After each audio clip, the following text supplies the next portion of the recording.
শীতকালীন অধিবেশন শুরু হলো। আপনি সাংসদ হিসেবে প্রথম সংসদ ভবনে গেলেন।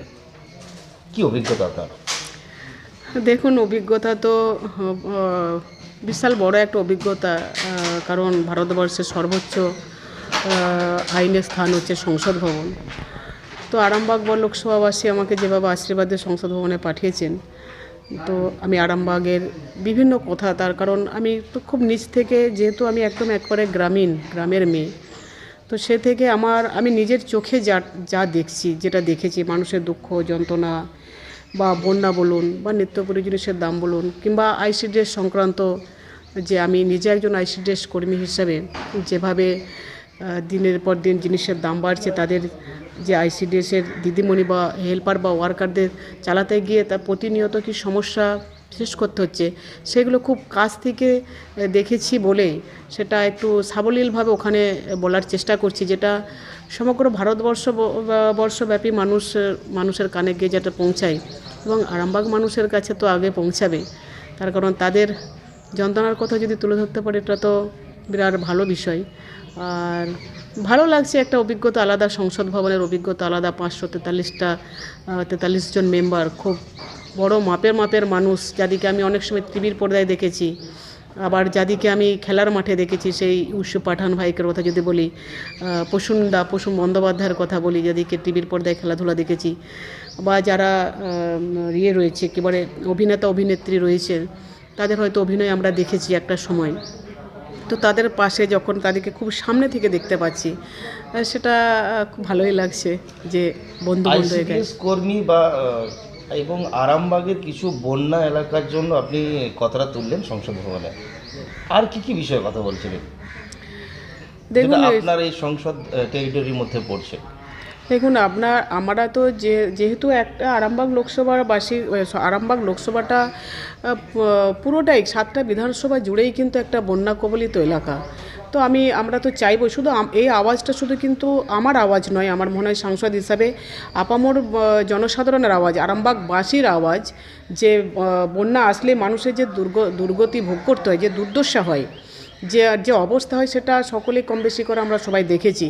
তো এই জন্যই এই আওয়াজটা বেশি করে আজকে উঠছে বা আওয়াজ ছড়িয়ে যাচ্ছে, যে আজকে দেখুন ডিবিসি নিশ্চয় হয়তো জল ছাড়বে, ধারণের ক্ষমতা কারোরই বেশি নেই যদি ডিবিসি বলে থাকে, কিন্তু জল ছাড়ার আগে আমাদের বক্তব্য, যদি ড্রেজিং করে, দীর্ঘদিন ড্রেজিং হয় না, সবসময় তো রাজ্য সরকারের উপরে দোষারোপ করে বেরিয়ে গেলে হয় না, দায়িত্ব সবারই থাকে, একজনের দায় অন্যজনের উপরে চাপিয়ে দিয়ে গেলে চলে গেলে হয় না। আলটিমেট তো মানুষের জন্য কাজ করা। মানুষ যদি বেঁচে না থাকে তো কাদের জন্য কাজ করব? মানুষ যদি বেঁচে না থাকে, কাদেরকে নিয়ে রাজনীতি করা যাবে? তো আমার বক্তব্য, মানুষকে বাঁচিয়ে সব কিছু করো, আগে মানুষকে বাঁচিয়ে রাখার কথা ভাবা হোক। সেই জন্য একটু বেশি করে তুলে ধরা, যে যদি নদী বাঁধগুলো সংস্কার করে, নদীর ড্রেজিংয়ের ব্যবস্থা হয়, তাহলে হয়তো কিছুটা হলো আমাদের সুরাহা হবে।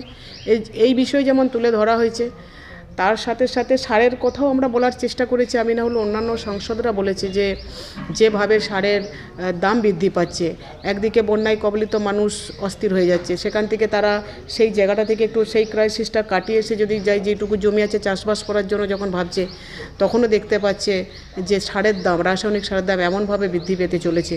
সেই নিয়ে ইস্যুটা উঠেছে যে কেন, যদি যা প্রিন্ট হচ্ছে তার বেশি নেওয়া হচ্ছে, সেই দিকে যদি একটু তৎপর হন। তাছাড়া দেখুন, মোবাইল সংক্রান্ত বিষয় নিয়েও বলা হয়েছে। অনেকটা সময় দেখবেন কি, রিচার্জের পরিমাণ যেভাবে বাড়ছে, তা সত্ত্বেও আমরা দেখবেন অবাঞ্ছিত কল। কেন এত যদি এখন এত বিজ্ঞান এতটা ফাস্ট বা এতটা উন্নত মানের, তো সেখানে মোবাইল দিকে যে হ্যাকার বিষয়টা আসছে, অবাঞ্ছিত কল কত রকম আমাদেরকে ফেস করতে হচ্ছে। আবার এত টাকা আমরা রিচার্জ করেও আমরা কিন্তু অনেক সময় পরিষেবা ঠিকঠাক পাচ্ছি না, অনেক সময় দেখছি নেট নেই। আর একটা বিষয়, আর একটা দিকে দেখুন, যে আমার আইসিডিএস সংক্রান্ত বিষয়, যে পোষণ অভিযান বলে একটা অ্যাপ করা হয়েছে। দেখুন, একটা 25 পয়সা একটা বাচ্চার জন্য বরাদ্দ, আমি জানি না এতে কত পুষ্টিটা আসে, সেইটা নিয়ে আমি বলার চেষ্টা করেছি, যে যেহেতু 60-40 রেশিও, কেন্দ্র রাজ্য দুইজনের আছে। রাজ্য তো সবসময় মাননীয় মুখ্যমন্ত্রী মমতা বন্দ্যোপাধ্যায় তো সবসময় বলছেন এটা চলুক, কেন্দ্র বলছে যে না, এটা উঠিয়ে দেওয়া হোক। আজকে আমরা পুষ্টি নিয়ে বড় কথা বলছি, পুষ্টিটা যদি বলে থাকি, তাহলে 25 পয়সায় কী পুষ্টি আসবে?